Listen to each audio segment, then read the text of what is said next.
राधा देवी को कैसे देख पा रही है? आप जानते हैं देव, ये सब हो रहा है क्योंकि राधा के भीतर शक्ति जागृत हो रही है। आप सब जानते हैं।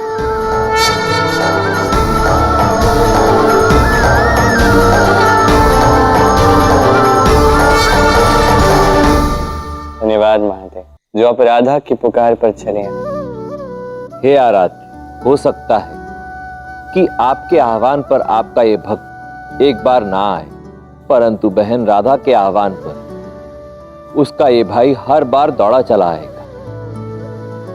कृष्ण, धन्यवाद तो मुझे आपका करना चाहिए। आज तुम्हारे कारण स्वयं सिद्धेश्वर ने मेरी आरती की। इस बात के लिए तो मैं भी आपका धन्यवाद करना चाहूंगा। सच बड़ा आनंद आया। आनंदित तो मैं भी बहुत हूं, क्योंकि आज राधा कृष्ण के इस प्रेम अध्याय में साक्षात महादेव और पार्वती का प्रेम अध्याय लिखा गया, जिसमें साक्षात सिद्धेश्वर ने सिद्धि दात्री की आरती कर संसार के समक्ष नारी शक्ति का एक उत्तम उदाहरण प्रस्तुत किया।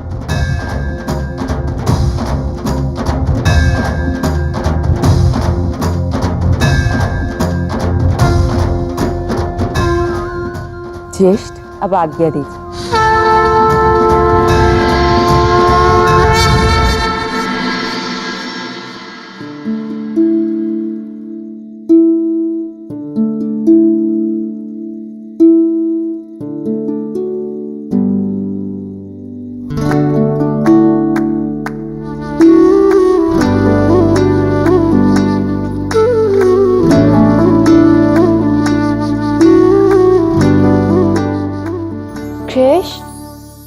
मैं सही थी ना?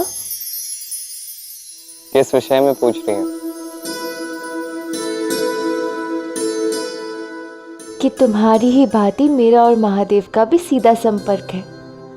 हो ना हो, सिद्धेश्वर तो उन्हीं का एक नाम है ना। और जब वो सिद्धिदात्री की आरती कर रहे थे, तब मैंने देखा कि देवी स्वयं वहां प्रकट हुई। अर्थात महादेव मेरी सहायता के लिए ही आए थे, है ना? यहाँ बात श्रद्धा की है राधा। यदि तुम विश्वास करती हो कि वास्तव में महादेव आए थे तो अवश्य ही आए होंगे। यदि ना मानो तो नहीं। मुझे विश्वास है कि वही आए थे, और मैं समझ गई हूँ कृष्ण कि तुमने मुझसे जो जो कहा कि तुम ये कर सकते हो, वो कर सकते हो, वो सब मैं भी कर सकती हूँ। ऐसा लग रहा है जैसे अपने विषय में अनेक सत्य मुझे ज्ञात हो चुके हैं, किंतु अब भी एक कमी सी अनुभव होती है कि कुछ है ऐसा जो मुझे नहीं पता।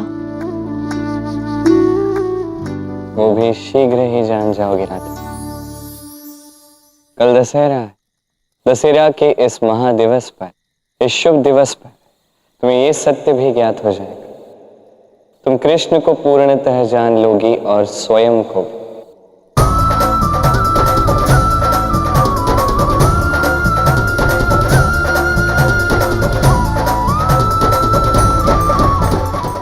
महामाया की माया का भी अंत हो गया महाराज।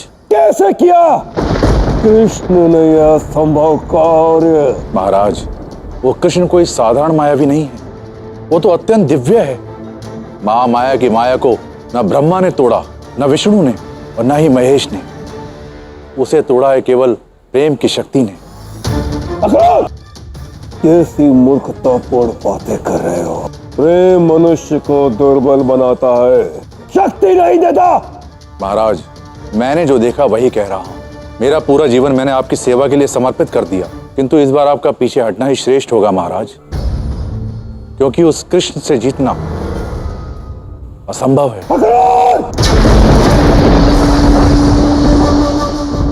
तुम मुझे अति प्रिय हो क्रूर, किंतु प्रिय यदि अप्रिय बातें करने लगे तो अधिक समय तक प्रिय नहीं रहते। फिर कभी तुमने उस कृष्ण को पक्ष लिया, मैं तुम्हें मृत्यु के घाट उतार दूंगा। कोई भी युद्ध बिना रक्त बहाए नहीं जीता जा सकता। अब मेरा रक्त बहेगा। समय आ गया है। अब एक नहीं 8 कंस 8 दिशाओं से उस कृष्ण पर आक्रमण करेंगे। या तो मेरा रक्त बहेगा या उस कृष्ण का। किंतु अब रक्त अवश्य बहेगा, अवश्य बहेगा रक्त।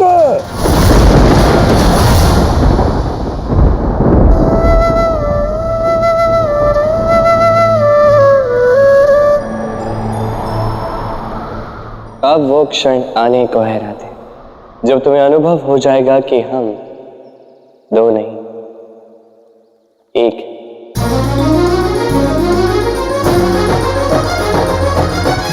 कृष्ण के हर रोम में है राधिका प्यारी, राधा के तन मन में बसते कृष्ण बन। तो अनुभव हो जाएगा कि राधा कृष्ण 2 भिन्न अस्तित्व नहीं, एक प्रेम की भावना के एक ही रूप है।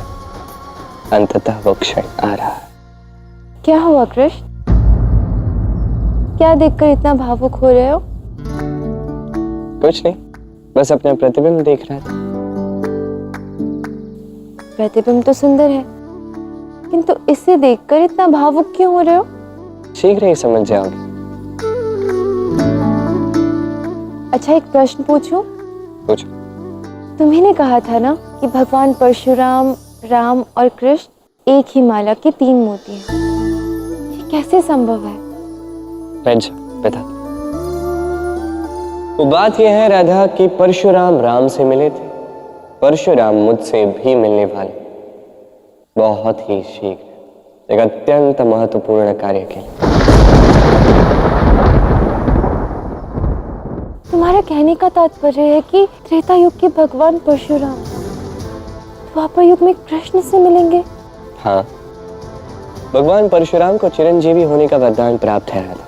चिरंजीवी अर्थात उनकी कभी मृत्यु नहीं होगी? कभी नहीं। कई बार संसार में प्रेम का एक दुर्लभ वचन निभाने के लिए, उसे साकार करने के लिए अनंत समय लग जाता है राधा। भगवान परशुराम चिरंजीवी हैं, इसीलिए प्रेम का छठा वचन साकार कर पाए। किंतु कैसे? लक्ष्मी के रूप पृथ्वी देवी को क्षत्रियों ने अपनी युद्ध लालसा से रक्त रंजित कर दिया था। तब नारायण ने लिया अपना छठा अवतार, भगवान परशुराम के रूप में चिरंजीवी का वरदान प्राप्त कर वो इस धरती पर पृथ्वी देवी का हर दुख हर ली और 21 बार क्रूरता की पराकाष्ठा पार करने वाले उन क्षत्रियों का दमन किया, संसार में सुराज्य की स्थापना की। तथा पृथ्वी देवी और भगवान परशुराम कभी एक दूसरे से मिल नहीं पाए। भगवान परशुराम अपने अवतार कार्य के प्रति ब्रह्मचारी ही थे, किंतु कभी पृथ्वी देवी का साथ नहीं छोड़े, सदैव उनका दुख हरा, हर बार उनकी रक्षा की। और यही है प्रेम का छठा वचन। यदि 2 प्रेमियों को किसी कारणवश एक दूसरे से दूर होना पड़े, फिर भी उनके प्रेम में अंश मात्र अंतर नहीं होना चाहिए। समय के कोप से या शारीरिक दूरी से यदि प्रेम कम हो जाता है तो प्रेम कैसा रहता? सत्य कहा तुमने कृष्ण। जो शारीरिक समीप्य से परिभाषित हो वो प्रेम नहीं, केवल आकर्षण है। जो वियोग के दुख से समय के प्रहार से टूट जाए वो प्रेम नहीं।